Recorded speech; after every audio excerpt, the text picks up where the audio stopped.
तो तीसरा से उत्तर हम लोग को लिखना है ना। चौथा से लेसन 13 का तो क्या कह रहा है कि बच्चा को एक बीमारी है लेकिन वो बता नहीं पा रहा है कौन उसको बीमारी है। तो आप कैसे पता करेंगे उसको कौन सी बीमारी है? बच्चा को तकलीफ होगा। अगर पेट के पास अपने हाथ को करता होगा तो हम लोग कहेंगे उसको पेट में प्रॉब्लम है, बहुत तेजी से रो रहा था। इसका मतलब होता है कि उसके अंदर क्या है? दर्द है, बहुत ज़्यादा दर्द है, तभी वो क्या कर रहा है? रो रहा है। समझ रहे हो? आओ हमेशा रो रहा होगा, हमेशा खेल नहीं पा रहा होगा। चलो तो लिखो उत्तर में, जल्दी से लिख लो। लिखो, जब किसी बच्चा का बीमारी होता है, जब किसी बच्चा को बीमारी होता है तो वह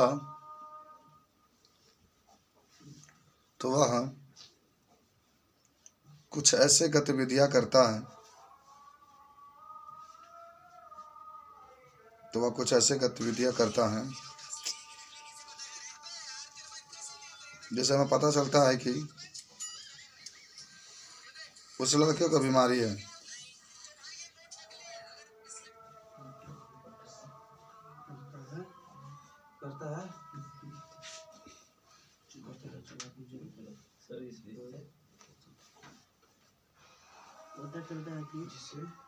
जिसे पता चलता है कि उसको निम्न बीमारी है।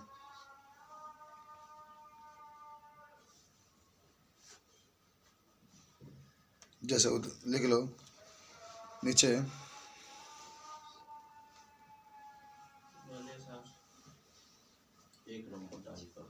अब लिखो जब बच्चा बीमार, पहले लिखो बच्चा रो रहा होगा, बच्चा रो रहा होगा। तो मैं बी लिखो बच्चा, वही मैंने नीचे बच्चा बीमार होगा, बच्चा बीमार होगा।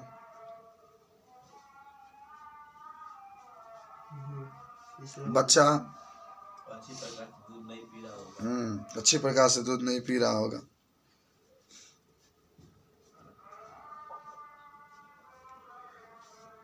हो गया, लिखा गया। अब लिखो बी नंबर,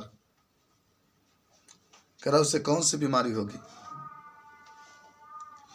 देखो यदि बच्चा अपने हाथ को, बी नंबर में यदि बच्चा अपने हाथ को बार बार उस जगह पर लेकर के जा रहा होगा,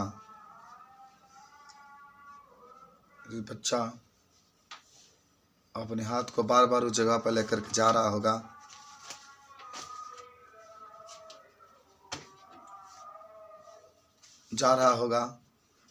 तो इस समय पता चल जाएगा कि उस बच्चा को उस स्थान पर कोई ना कोई तकलीफ है। तो इस समय पता चल जाएगा कि बच्चा के उस स्थान पर कोई ना कोई तकलीफ है। तो इस समय पता चल जाएगा कि बच्चा के उस स्थान पर कोई ना कोई तकलीफ है।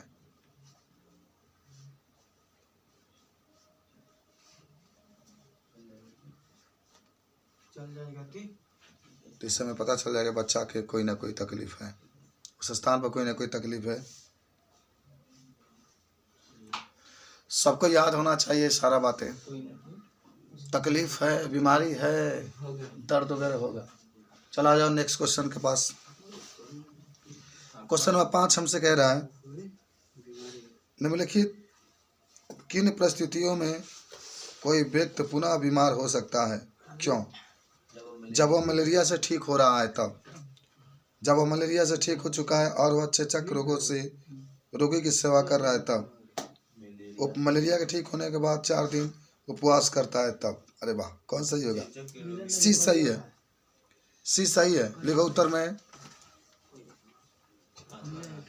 मलेरिया के ठीक होने के बाद, सी नंबर में लिखो, यही सही है। मलेरिया के ठीक होने के बाद यदि वह व्यक्ति 4 दिन तक उपवास रख रहा है, ठीक होने के बाद यदि वह व्यक्ति 4 दिन तक उपवास रख रहा है तथा तथा वह चेचक के रोगी को सेवा कर रहा है, तथा वह चेचक के रोगी को सेवा कर रहा है, तो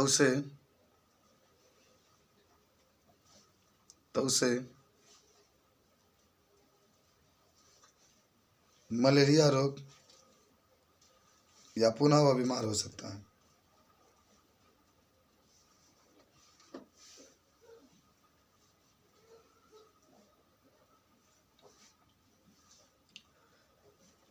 हो गया। देखो क्वेश्चन नंबर 6 हमसे क्या कहता है बाबू। 6 नंबर कह रहा है कि निम्नलिखित में से किन परिस्थितियों में आप बीमार हो सकते हैं और क्यों हो सकते हैं। यह प्रश्न आपसे पूछा गया कि निम्नलिखित स्थितियों में से कब आप बीमार हो सकते हैं और क्यों हो सकते हैं। इसमें कंडीशन लगाया गया। पहला, जब आपकी परीक्षा का समय है, जब आप बस या रेलगाड़ी में 2 दिन तक यात्रा कर चुके हों, जब आपका मित्र खसरा से पीड़ित है। बी और सी दोनों हो जाएगा, समझ रहे हो। लेकिन परीक्षा देने से बीमारी आदमी नहीं हो सकता। लिख लो उत्तर में बी और सी विकल्प सही है।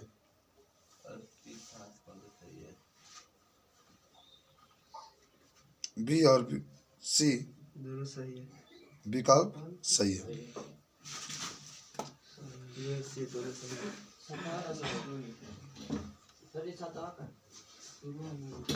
बी और सी विकल्प सही है। अच्छा, कैसे हो सकता है खसरा आपको? अगर कोई व्यक्ति है हाँ, तो उसको ये रोग हो सकता है। ये ध्यान रखना चीज को, समझ रहे बात को। चलो अब चलते हैं हम लोग केमिस्ट्री के पास। क्या एक और क्वेश्चन है? कौन क्वेश्चन है? यदि आप किसी एक संक्रामक रोग के टीके की खोज कर सकते हो तो आप किसको चुनते हैं? ए, स्वयं की, बी, अपने क्षेत्र में फैले एक सामान्य रोग की। क्यों? तो 20 सही होगा। अपने क्षेत्र में माने कि टीका अपने खातिर बनाई हो। हाँ, तो लिख लो।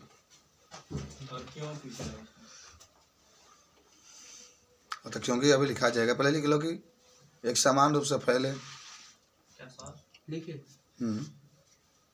आसपास के रोगों के उपचार के लिए हम टीका का निर्माण करेंगे। एक समान रूप से फैले आसपास के रोगों के लिए हम टीका का निर्माण करेंगे।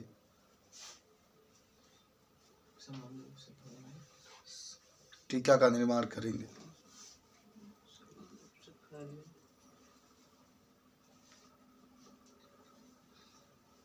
जिससे कि निर्माण करेंगे जिससे कि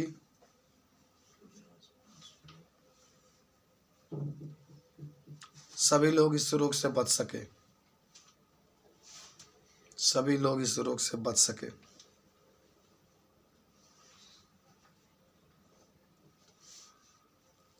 हो गया।